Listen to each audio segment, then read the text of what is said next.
Yes, welcome to the Jamaica Young Police channel. To our loyal viewers and subscribers, at the channel we are a group of law-abiding citizens who believe in the rule of law and respect the rights of every citizen, but not the ones who do not subscribe to such behavior. We do believe in and support preemptive strikes because it saves lives. That is a logical conclusion because preemptive strikes save lives and prevent the further loss of lives. We are all about saving lives on this channel. We at this channel aid criminals, their financiers, their supporters, enablers, and the likes with a passion, and we do not want them over here. Yes, let us repeat ourselves. We do not want any criminal supporters over here. Please, we do not want your views, your subscriptions, your likes, or your comments. Please go elsewhere where the red carpet is waiting for you. Over here, we want you, the criminal supporters, enablers, financiers, and all the likes, to go to prison or madness. Let me repeat myself. We at the Jamaica Young Police channel, we do not want the criminal supporters and their circle over here. We want you to go to prison or madness. Moving on to our video. Yeah, so as promised, to our loyal viewers and subscribers and Patreon members, you will hear raw and unfiltered conversation between me and one of the channel's viewers. Yes, and as we tell us, this is like a prelude to a book. This honest discussion serves as an introduction to a book. I will begin writing today. You understand? It will detail my life as a young man growing up in Jamaica, crime-infested communities of Jonestown and Concrete Jungle, Kingston 12, and other places in Jamaica, and my journey to become a detective in the Jamaica Constabulary Force. The conversation is poignant, truthful, meticulous, and factual, and will not be edited. So be prepared for some explosive revelations from yours indeed. Some of these officers were promoted to various rank.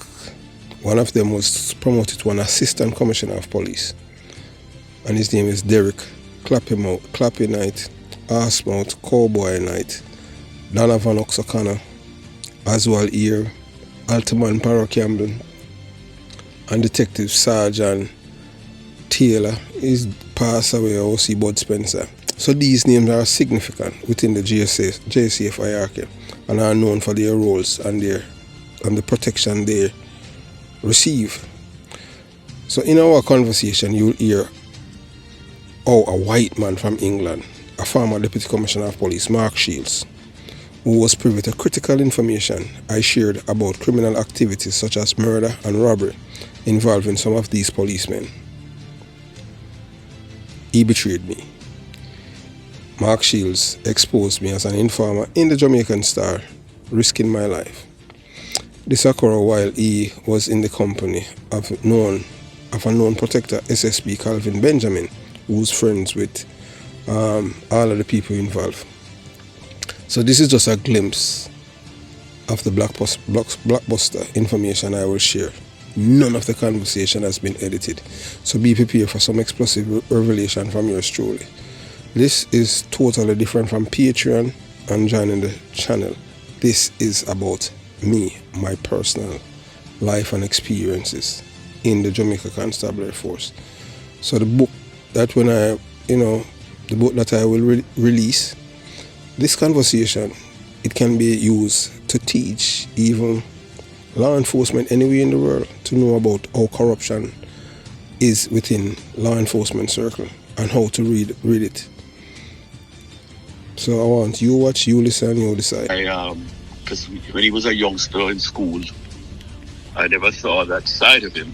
Oh, him being, like a Chucky. Well, I never knew the antisocial behavior and the criminal side of him. Mm-hmm.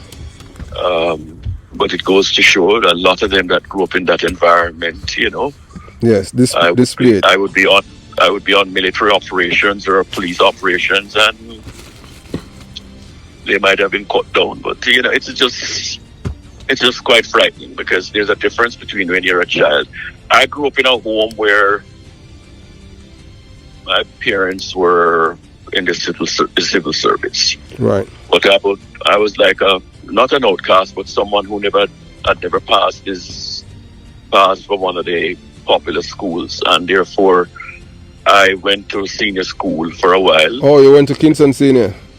That is where I would have met them. And I later went on from there. My parents insist on, my father was more of an intellect, so he insisted, and so I was taken out of senior school because he worked at the Ministry of Education and just thought that the community was rough, while my other two brothers went to the Calabars and the Woolmers and what have you.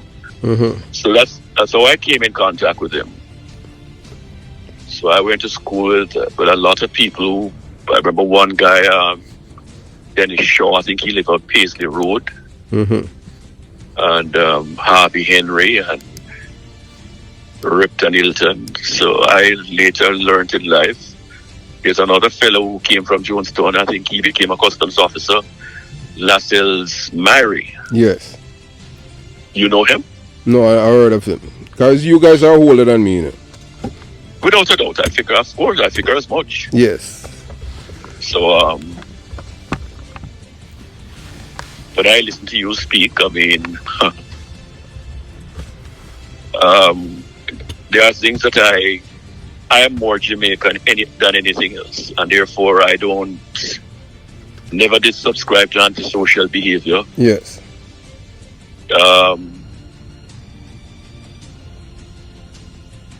I believe that Jamaicans, we, for the most part, are Africans and,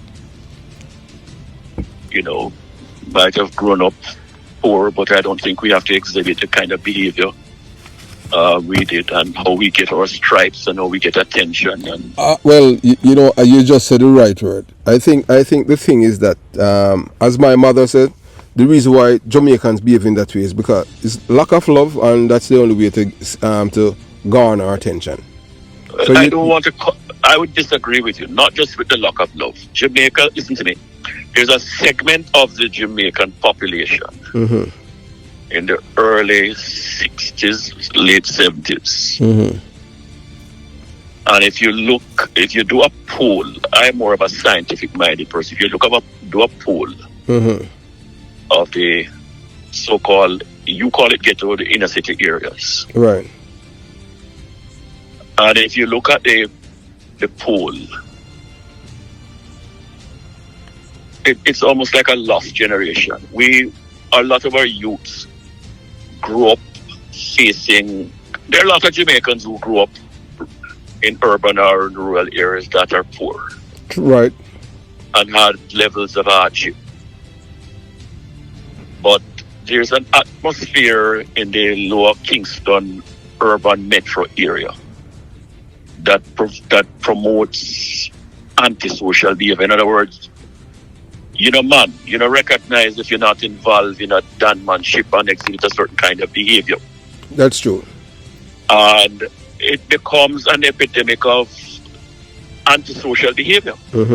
I mean, I've listened to you. I've done antecedents for people like yourself, whether they're in the police now or in the military, and therefore, if you weren't able to pass what we now recognize as security background check, you would not have been able to enter the police or the military. Right. So it's the fact that you were born poor or born in the ghetto.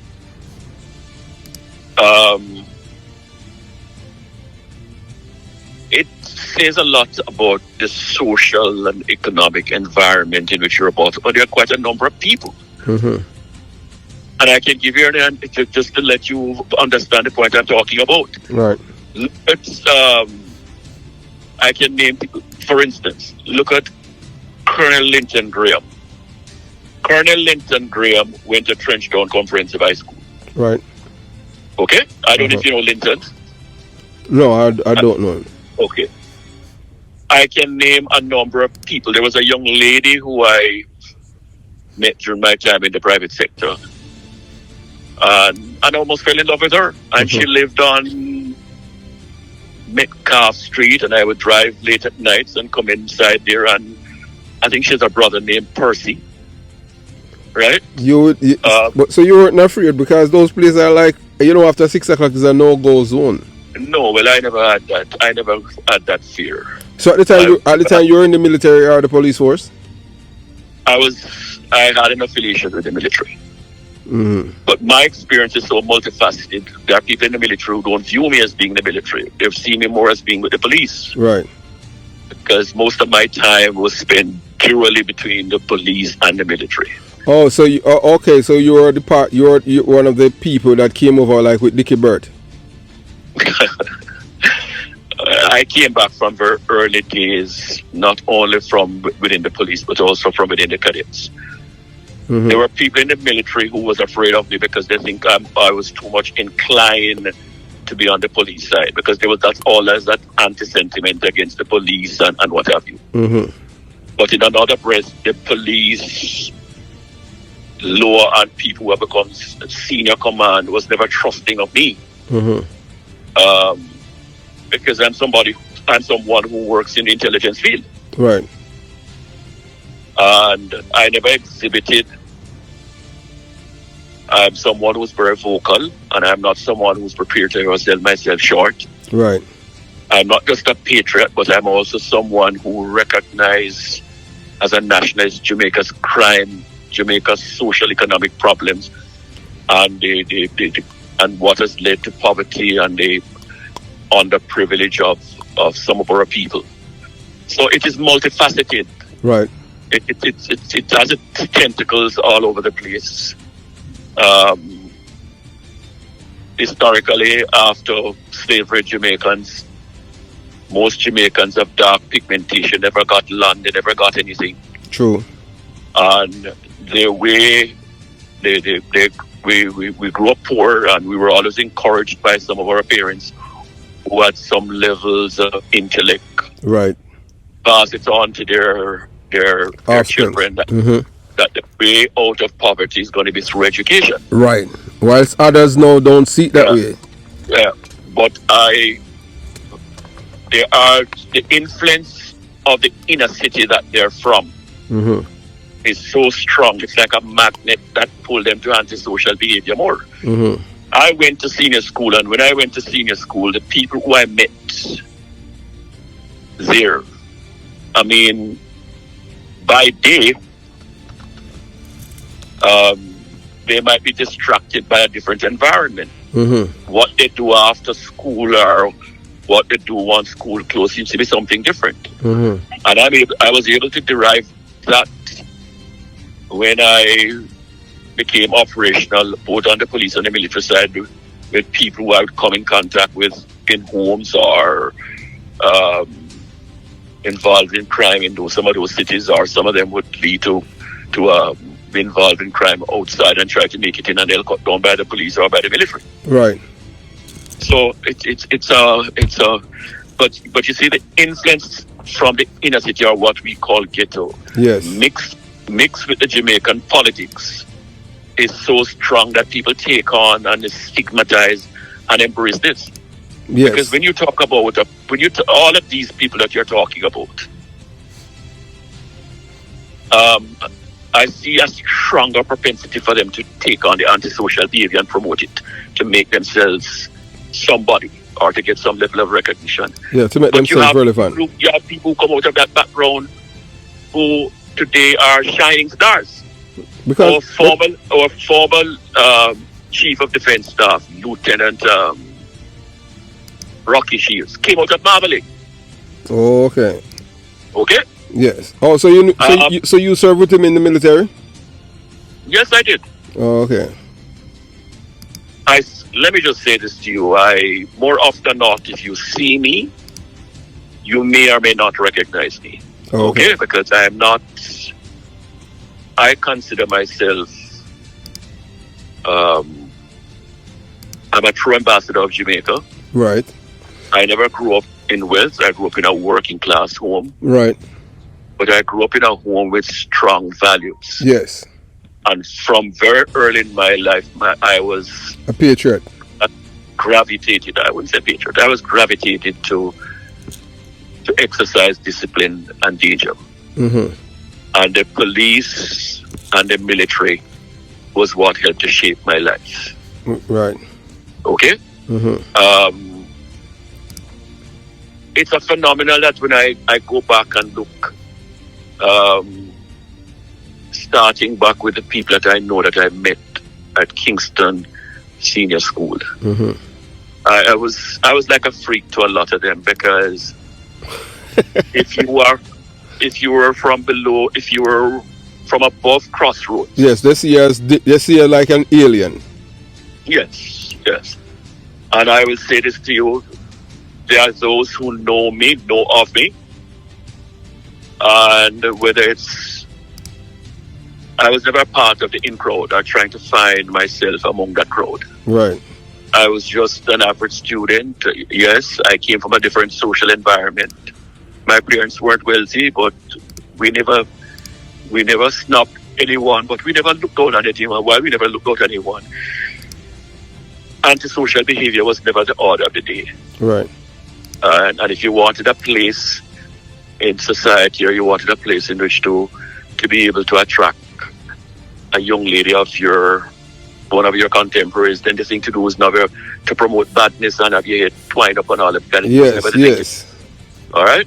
So I came from that era. I mean, I named them all, whether they are part of 12 Tribe, whether it is Bob Marley or Jacob Miller, or even in the private sector, I can name them all. I'm schoolmates with a lot of people today who have worked for Jamaica, outside of Jamaica, inside of Jamaica. I am known by all sections of the police I command. And it's just a mixed bag, man. I mean, when I hear the sort of people who sit and speak with you, and I listen to the podcast of people who take it as a joy or as a strive to have killing as a part of their DNA, it's just frightening. Because it's in my days, that was never the thing to do or to practice. But do you know where it started from? You know who started it? If you know, because I know that you're older than me, because you mentioned Lyda Simpson, because these are people that are my elders. So you know how it started, or how it started in Jamaica, and who's responsible for it? Let me say this to you. I tend not to go by innuendos or conjectures. Okay, when I speak of what I know. Mm-hmm. And so what do you know about the history of the violence and how we have reached this point where it is lauded, celebrated, and revered? I know that a lot of this came because of the political tribalism. Yes, yes. Okay? But that's why I'm asking who's the one that's responsible for it? Well, I don't want to claim to be an authority. I've heard you speak quite often, and it's one thing I can agree with you with. Mm-hmm. And these are my views. Yes. I grew up in a Jamaica where I see Jamaica, especially in Kingston metro area of Kingston. Yes. As a place that is political tribalry. Tribalism. Okay? It thrives. Mm-hmm. And of the two, I have never participated, I have never voted, I was never someone who's fond of any of the political operatives or leadership. But as I got old in life, I've come to realize that the PNP, it reminds me of a three-card man. Yes. The PNP reminds me of a three-card man who has his touts hanging around.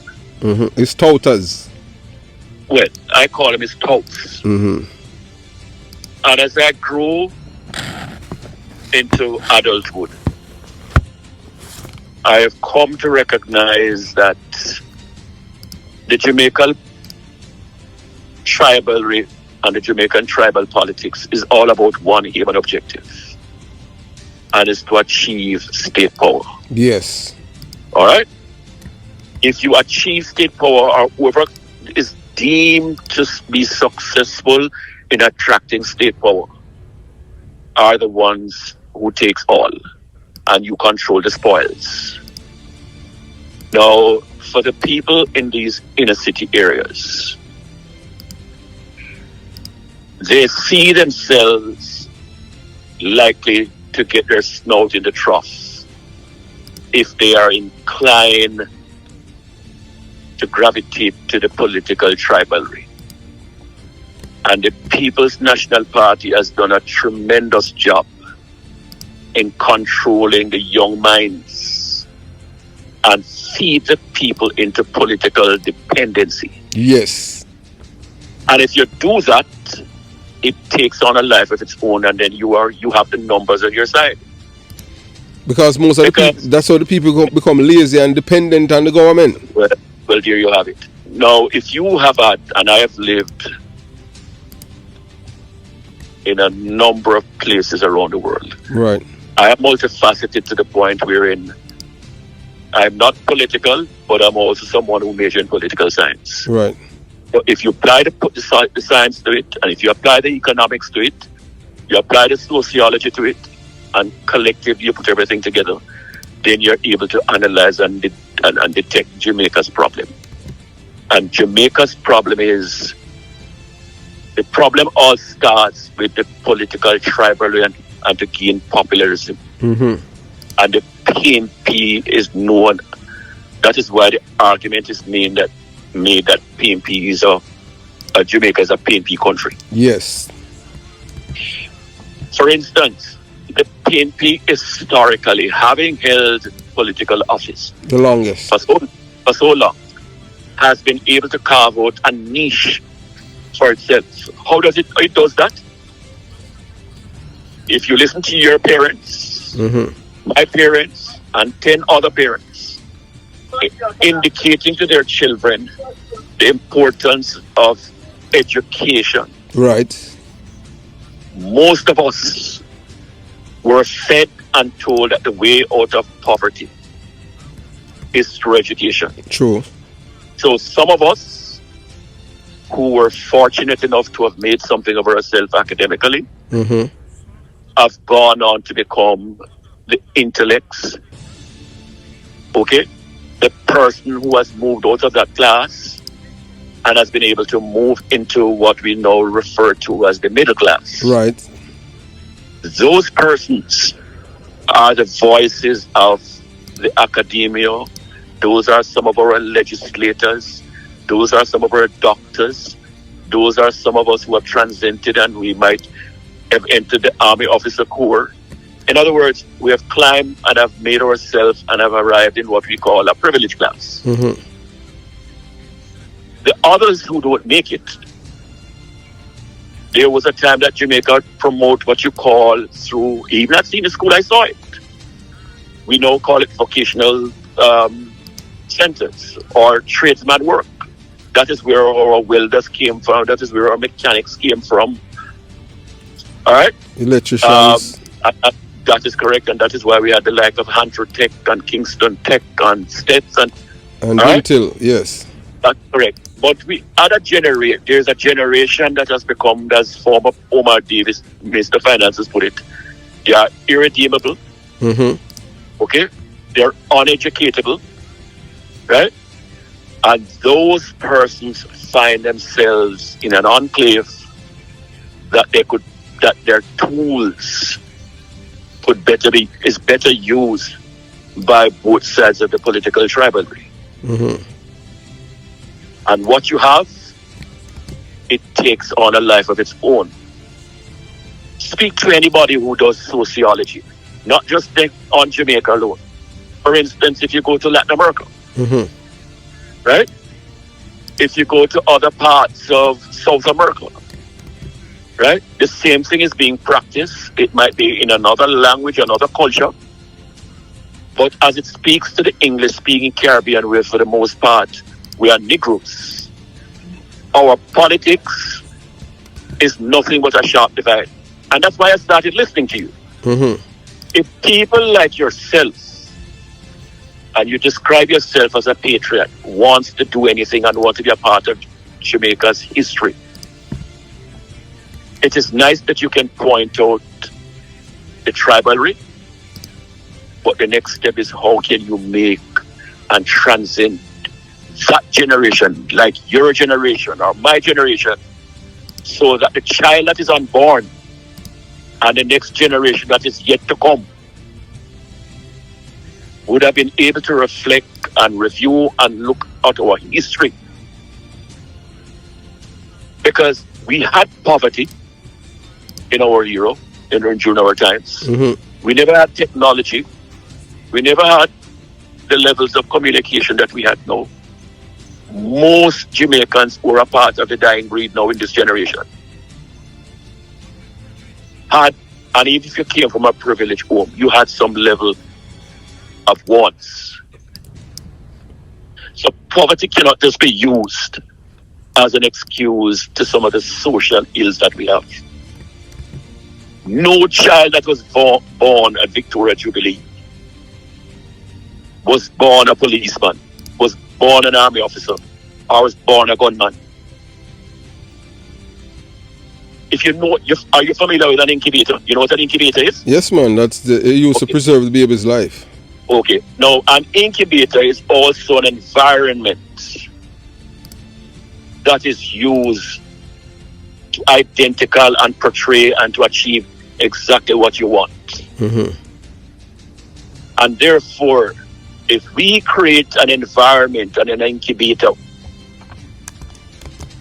we're not going to rid poverty. We're not going to rid inner city. But we'll be able to impart a different mindset. You, as I listen to you, and many others like you, may have had a strong parental upbringing and strong influence to have guided you the way you are. Okay? This is not by design. You have cited a lot of your contemporaries who are no longer in existence. True. It's only two of us alive out of all 100. Ask yourself the question, why is this so? I know what it has to do with parenting, and because I had a mother that was both parents.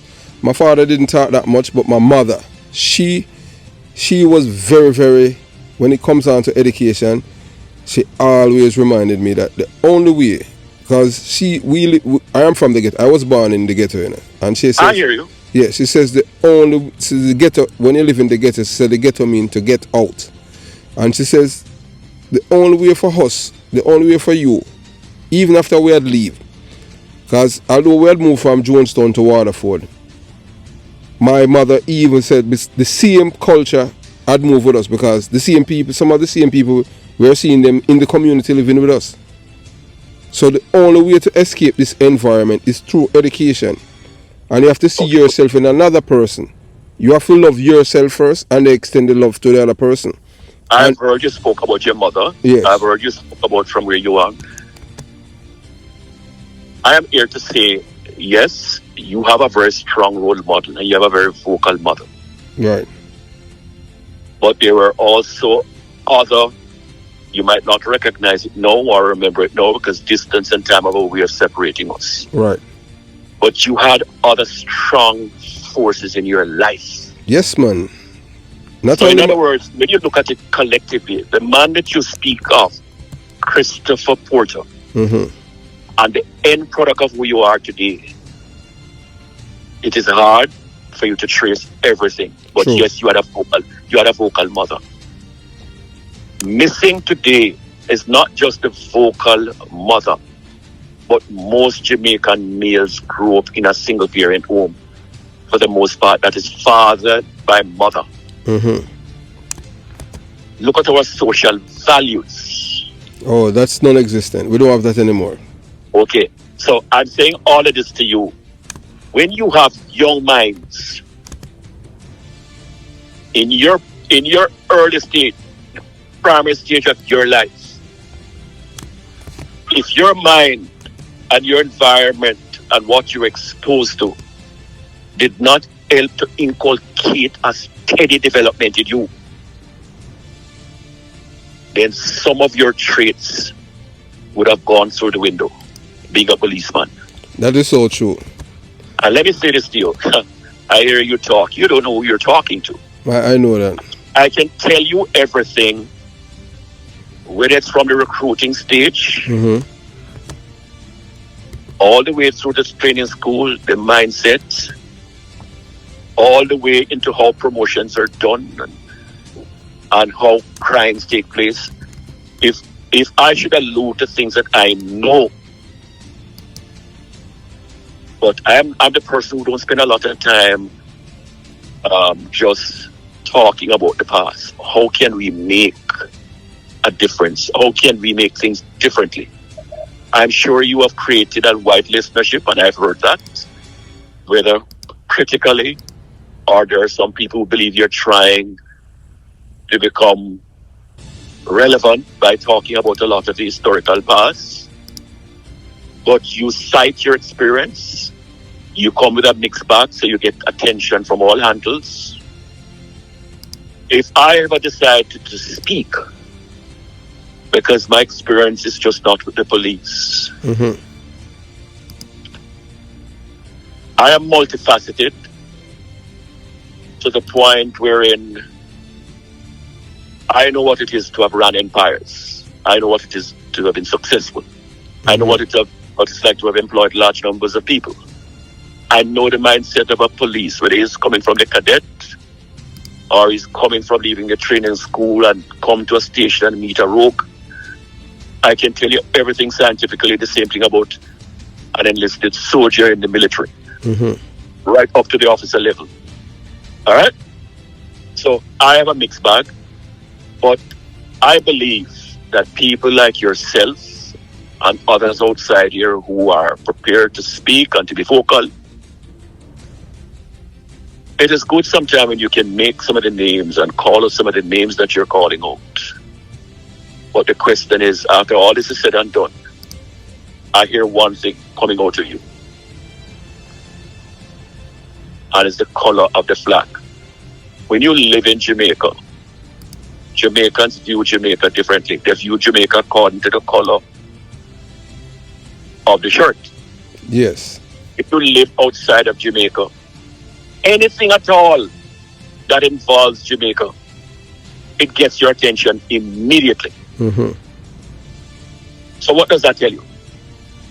Case in point, in a couple of weeks from now, all eyes of the world will be turned on Paris in France. Yes, Olympics. And Jamaica, of all color or stripes, whether they're a part of the social elite or a part of the 1%, Yes. Jamaicans, once they hear the name Jamaica, will celebrate. True or false? That is so true. So I'm asking you now to narrow it down, and this is where it gets scientific. If we are able to dispose our nationalistic empathy and draw the attention of the world, where are we going wrong?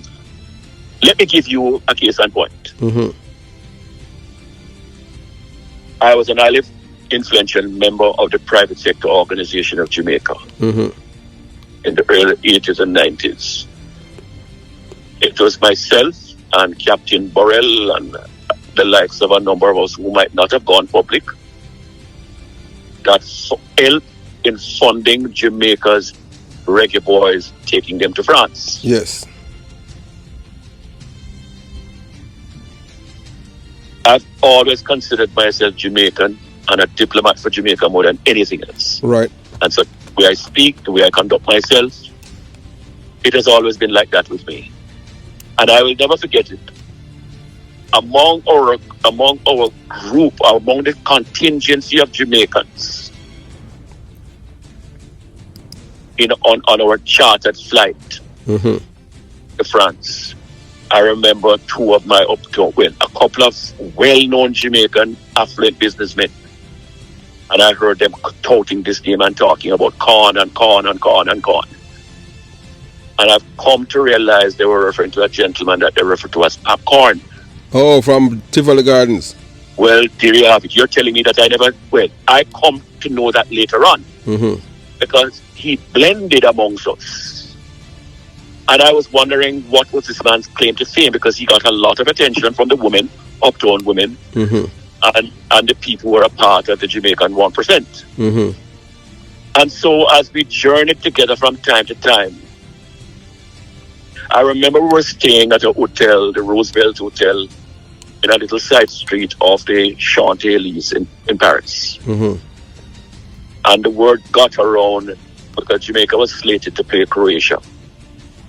And the word got around where we had, I wouldn't call them touts, but people were descending on the hotel wanting to buy Jamaican match tickets because it was in great demand. Mm-hmm. Within my little group were a couple of professionals, multi-professional doctors, and the wives, and some of the girlfriends. and the girlfriend, why you laugh? No, like I said, some of the some of the wives, some of the girlfriends, Well, it's a portrait of our society. Yes, that is true. But you have to give the girlfriends credit enough for them, when you really look at it, Well, it's not that it is credit. You see, I can tell you another side of life that you don't understand as a man who grew up in the ghetto. Right? Yes. Uptown, we have what you call aspiring upper crust. And aspiring upper crust is both male and female. Mm-hmm. So a young lady who's looking to climb, she knowingly take on the persona as being girlfriend because she know Mr. Wang married. Mm-hmm. But Mr. Wang is going on the trip, and he's supposed to be going on the trip to Paris with the boys. So the wives who are not necessarily footballers are football followers. Some of them are taking the wives, but the girlfriends are getting an opportunity to get the closest ever that they ever got to what they refer to in those days, your boobs. Mm-hmm. Yes, yes. Anyway, I make this point to say to you that I was told and I was approached, and I too myself had a girlfriend at the time I was married. Mm-hmm. And she and I became very close, and I took her off on the trip.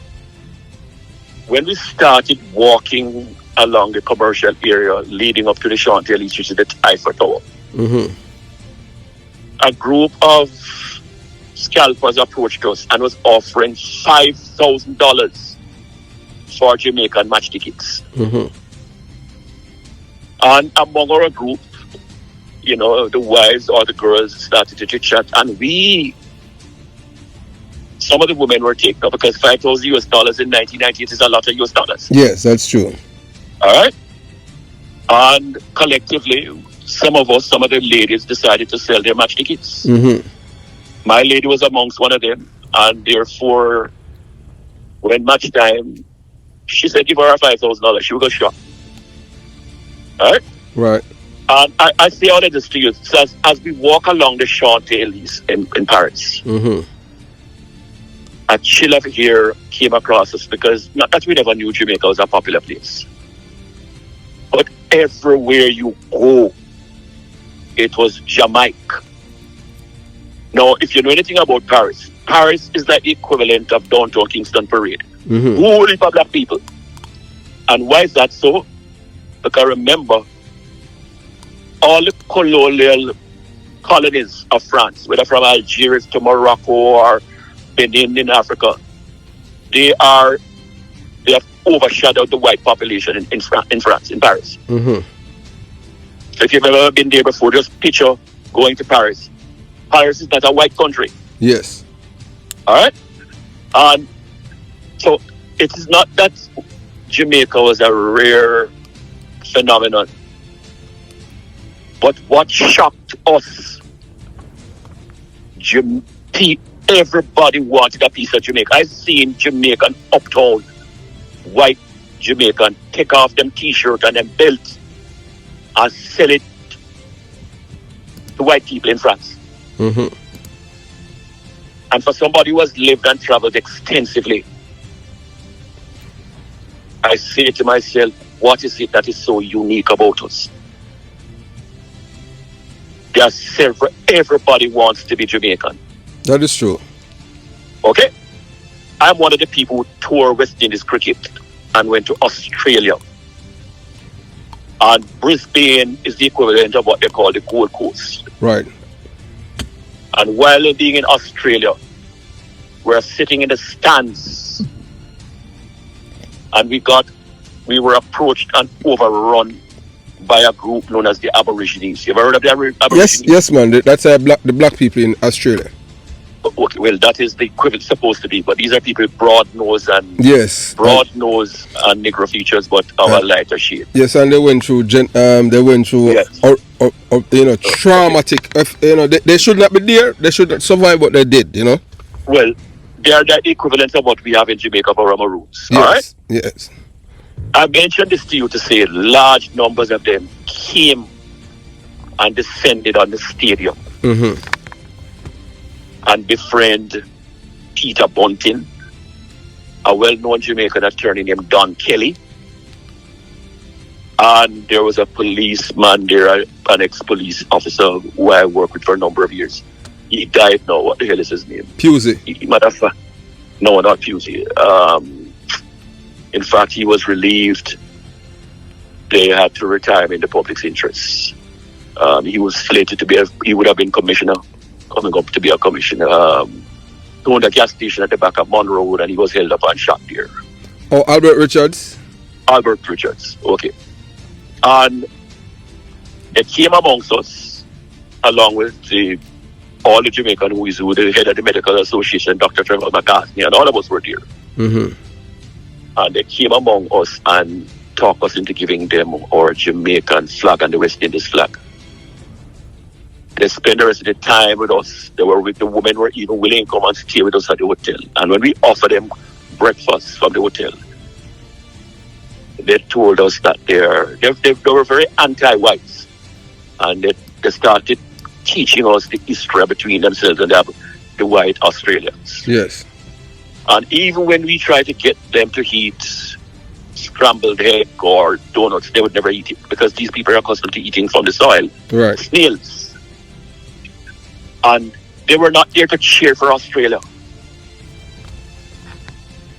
And we found it very, very strange. After a while, when it was time for us to leave, tears were being shed because of the bond that developed between not just only Jamaicans or West Indians, between us and the Aborigines. In other words, they are like the equivalent here in the United States of the American Indians or the blacks who has faced oppression. Well, the American Indians don't want to be called American Indian. They say they are natives because they say they're not from India. They say that they are Africans.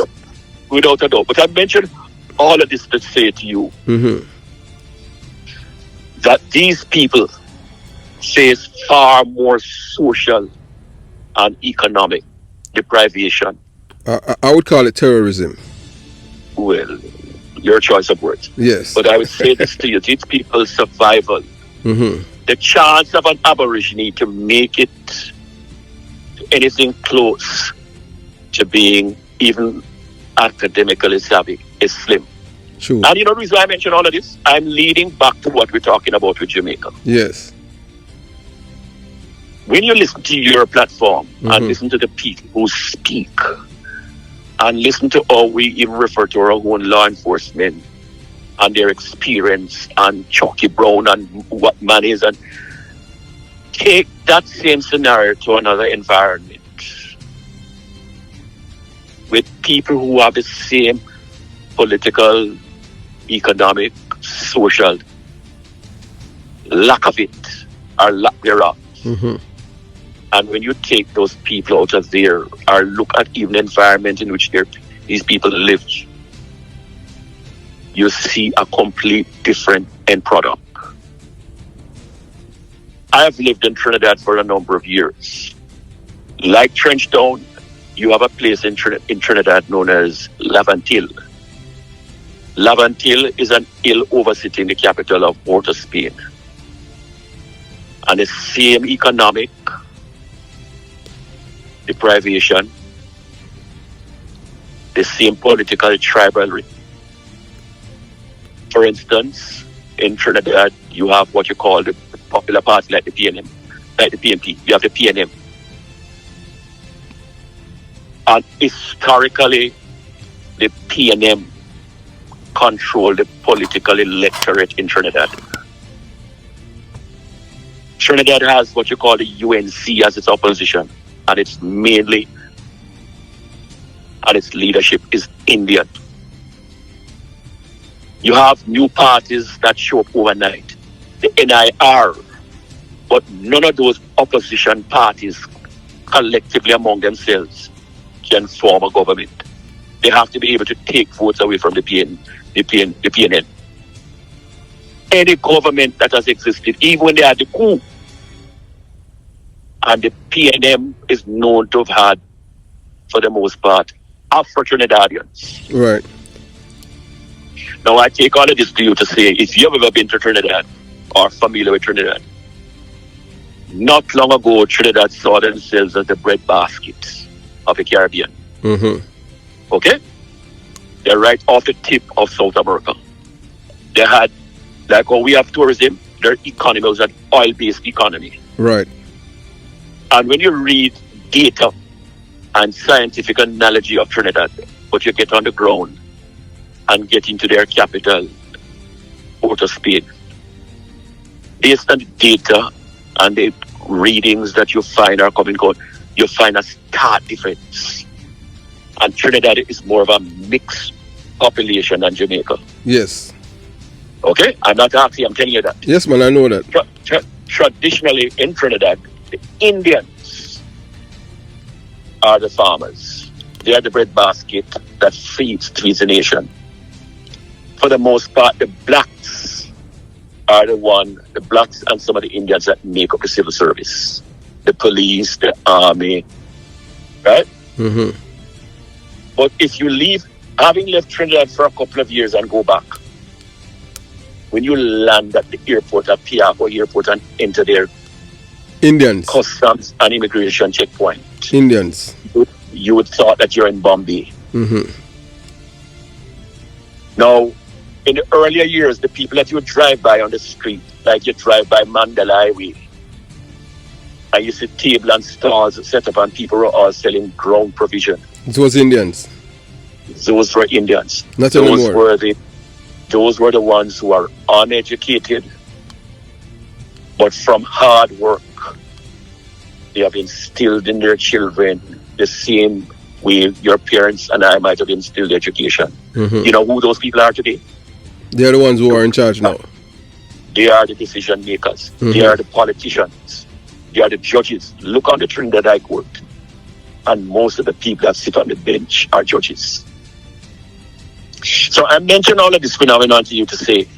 So the black man's role in Trinidad diminished. So the black man now, the only thing that is popular and known for in Trinidad now is the destruction of the same black man. Well, let's put it this way. When you talk about Lavantil is like our Tivoli Gardens or our Trenchtown. Mm-hmm. If you see all the police, not treat.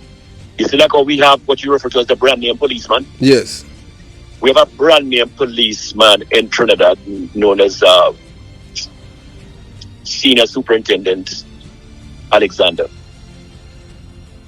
And this man is almost like a comic. In other words, he's the man that all the Syrians and the merchant class and the hub class wants to be associated with. Mm-hmm.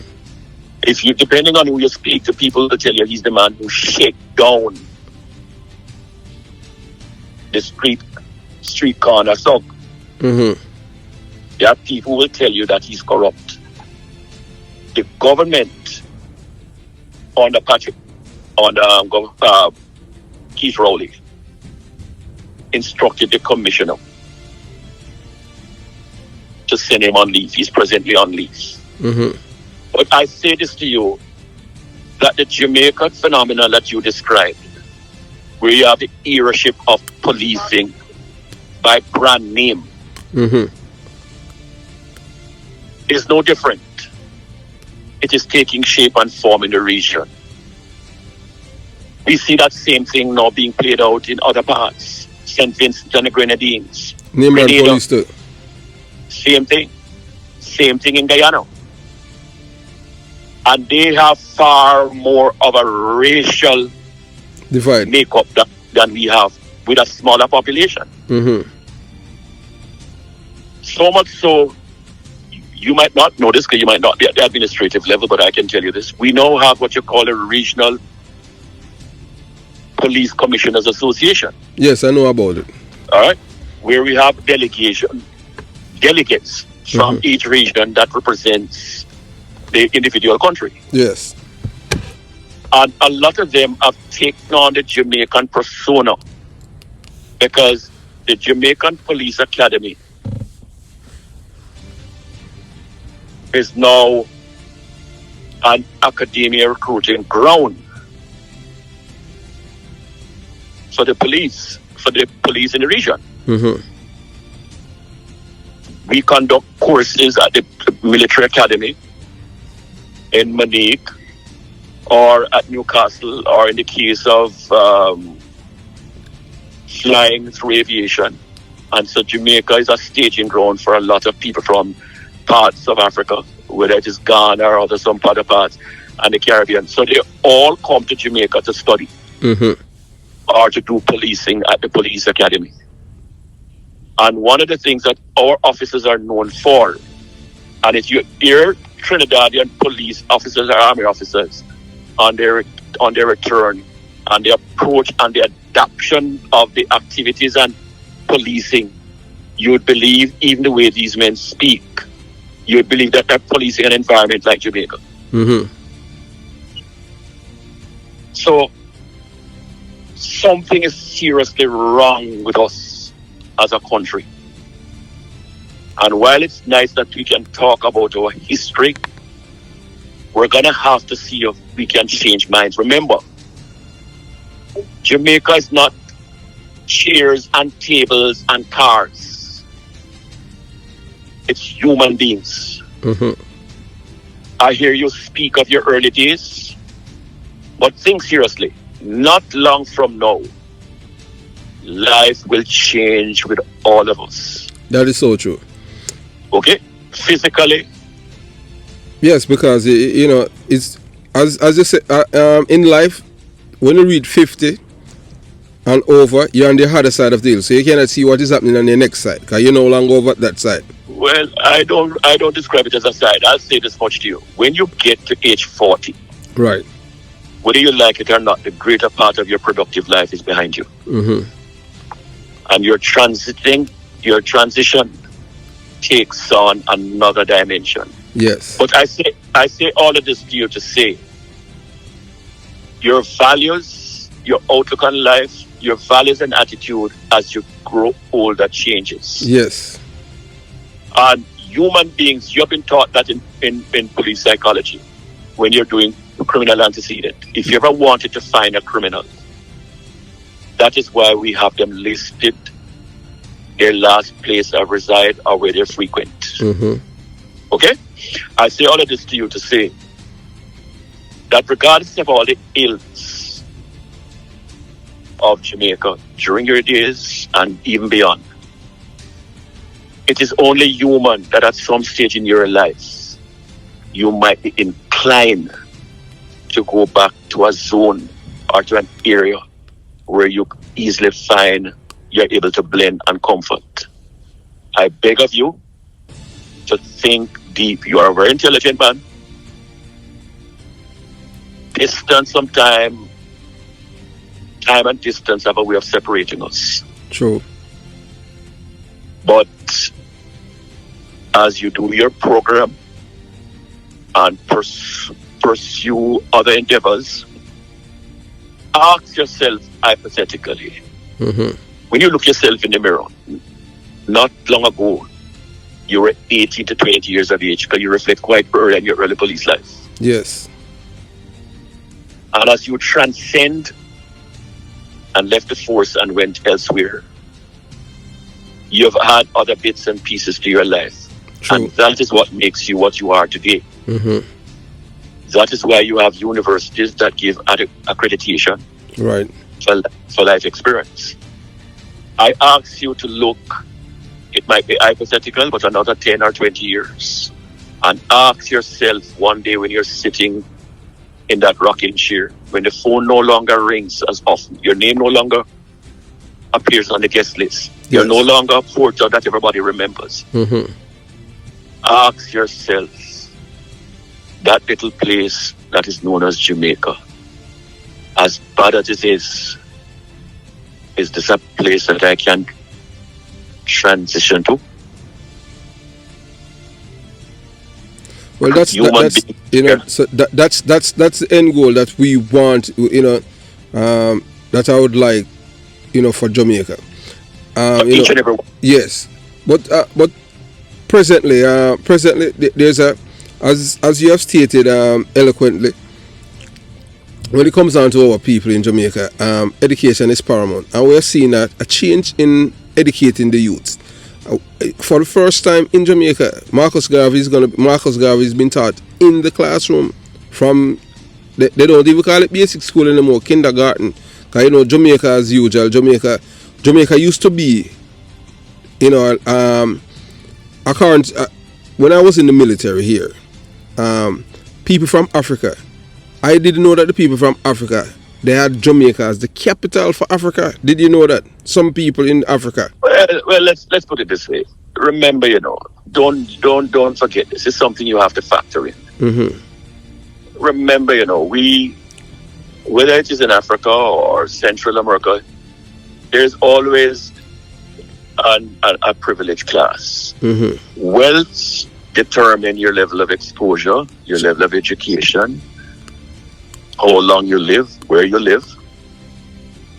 And if you grew up as an average student or an average person, you grew up with a different view of the world. The world was not what it is today. Technology has changed our outlook on the world. Mm-hmm. Look what you are doing. My parents are deceased, and if they were to come back in this world now, and you hand them the likes of an iPad, they'd be lost. True.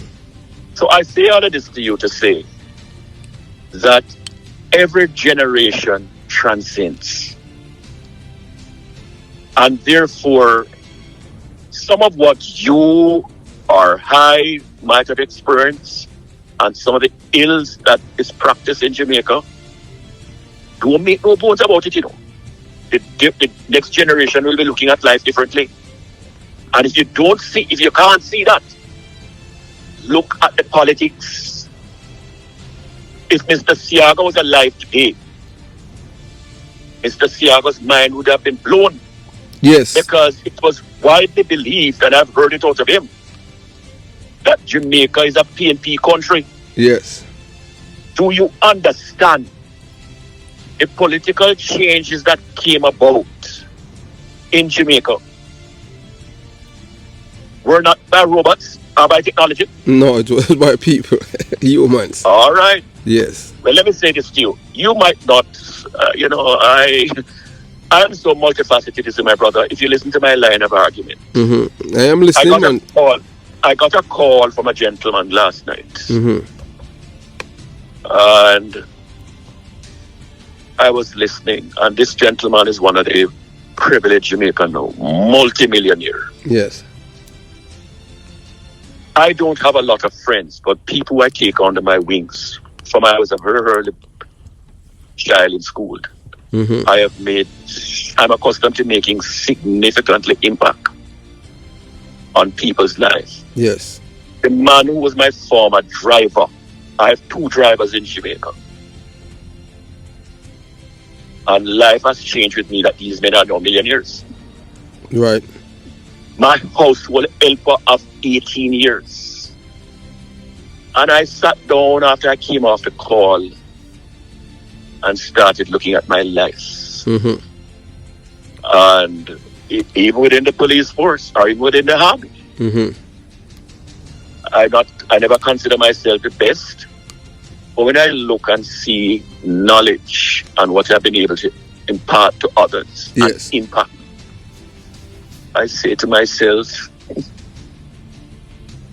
here it was. A man was telling me last night on that same call This is a man who has never been on an airplane. He'll tell you the first time he went on a plane. And I'm not going to even tell you who he is, but he's a part of the main people. These people determine the direction in which the Jamaican economy goes. Mm-hmm. But he's comfortable talking to me and telling me of deals that he has swung on. And when he makes money now in Jamaica, it's not J dollars, it's US dollar. Mm-hmm.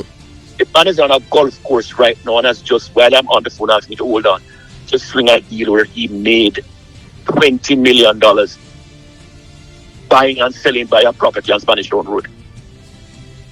In the same police area that you were in. Mm-hmm. That industrial belt has changed. So you said the real estate, the real estate price there. Listen to what I'm saying to you right now. Mm-hmm.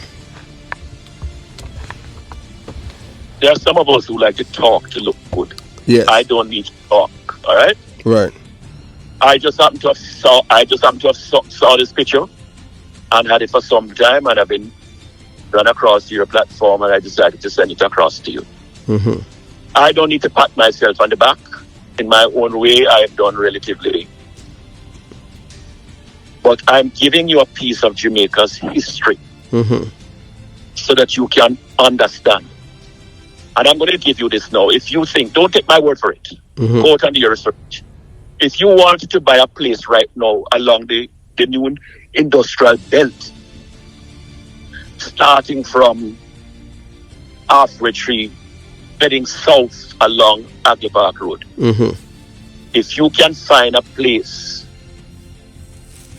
for less than $2 million. Yeah, so this is part one of of our 11-part series. Yeah, it's not 10, it's going to be a 11-part series of this conversation. So you're going to hear some things, as we said before, that you will not hear anywhere else.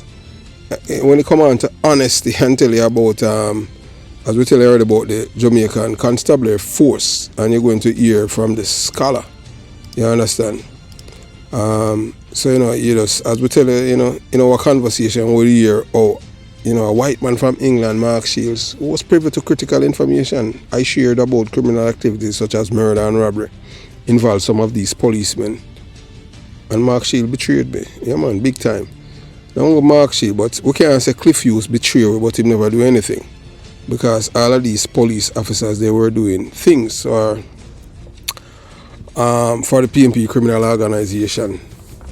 Yes, because we can tell you, even at one point, in our career, you're going to hear this. And here's a policeman from Spanish Town by the name of Yellow Man, them call him Baba. Yeah, we and Baba are friend and him thing, and Baba ate because of it.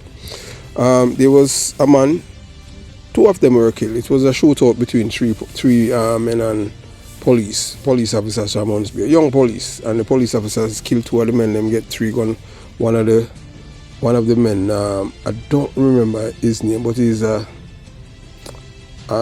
don't remember his name. The last name of it's more than 2 decades ago. The last name of the man, but the man was shot and injured, and he was taken to KPH, and he was arrested and charged for shooting at the police officers and all of these things. And Baba, Yellow Man, yeah man, I tell you all about corruption. And Baba was given instruction by the superintendent of police to go and release the man without the court intervening. So this man, who was shot and injured in a shootout, go and recover from him. And because this man was connected to Portia Simpson Miller. And I can tell you that 7 police officers, eventually after Mark Shields leaked the information, they had to run away from Jamaica for their lives. I am telling you, one of them work at United Nations now, and the others. Even a female officer, she's a police officer somewhere she's a police officer, and since then she haven't spoken to me because they had trusted me, and because of me they almost lost their lives because of this policeman, because of his affiliation. Yeah man, Mark Shields, 7 police have run from Jamaica, run away. Yeah man, run for them life. Because Mark Shields has revealed the identity of the police them that were supplying me with the information, and I had passed on to him. So don't think that you don't have police there that do not want to see it. Better for Jamaica. But you have people who are within, who are corrupt themselves. Would you believe that a white man that came from... We're not saying that white people are superior to black people when they come on to morality and and integrity and the likes, and you understand, and truthfulness and honesty, because we know that they're the architect of terrorism in the world and lying and everything. Because remember, you know, we are the recipient of all of the wickedness where you can't think of in the world. You know. Remember, some say we come from monkey and ape and all of them things. Like his ancestors do that, you know. But you know, as the years progress, them still in charge of the system in the world. They portray themselves as the so-called gatekeeper of the truth, in which their truths are lies. You understand? So we want you to listen, and you know, you're going to, and yeah man, and he exposed me as an informer in the Jamaica Star, risking my life. So those of you who want the Jamaica Star to show you that I was outed, but my name wasn't there, but every police in a St. Andrew South who knew, based on the terminology and the words them that was using it, them knows it. Hung up Chris Porter alone, right them way there as a policeman, because him not afraid to say what him have to say. And you know, you understand. And I want to tell you that even at one point I came to Jamaica. First me I thought about it, and some even police officer that I thought that were close to me. Yeah man, them supposed to meet me at the airport. Yes, and guess what? Suppose I tell you something. When I was on the flight going to Jamaica, there's a guy that I was in the Navy with, and he was working at the CIA at the time, because I know when he had transitioned from DIA in the Navy to the CIA, and he was on the flight, the American Airlines flight. He was a guy who worked for the CIA, you know. I'm not gonna call his name. And I was shocked when I saw him on the flight. And he just told me that don't worry, you know, everything is alright. Little did I know that, you know, that something was up in Jamaica. But I didn't know then until when I returned.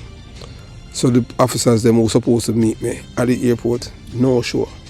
None of them phone. When I call, none of the phone ring. But, you know, fortunately I had some, you know, you understand what I'm saying, people, you understand, that they are, you know, they pick me up. You understand? So that goes to show you how, you know, so that's why I would tell you, you know, not because you're on somebody talk, mean that you're them a friend, or they are friends, or them have your interest at art in somewhere. And there was no excuse given why I couldn't get them, and I never asked or anything like that. Reason being, because I was told when I in Jamaica, hey, this, that, I want and to look at things. Although I have my license gun down there, you understand? Yeah, I have a Beretta M8000 gun down there. You understand? So I just saw it go. So this is just a glimpse of the blockbuster information I will share. So none of the conversation has been edited. I will tell you already. So you know, none of it. So be prepared for some explosive revelations from yours indeed. So have yourself a beautiful day. Jamaica Young Police channel out. And part 2 coming up shortly. You're gonna get all of them. Everyone out.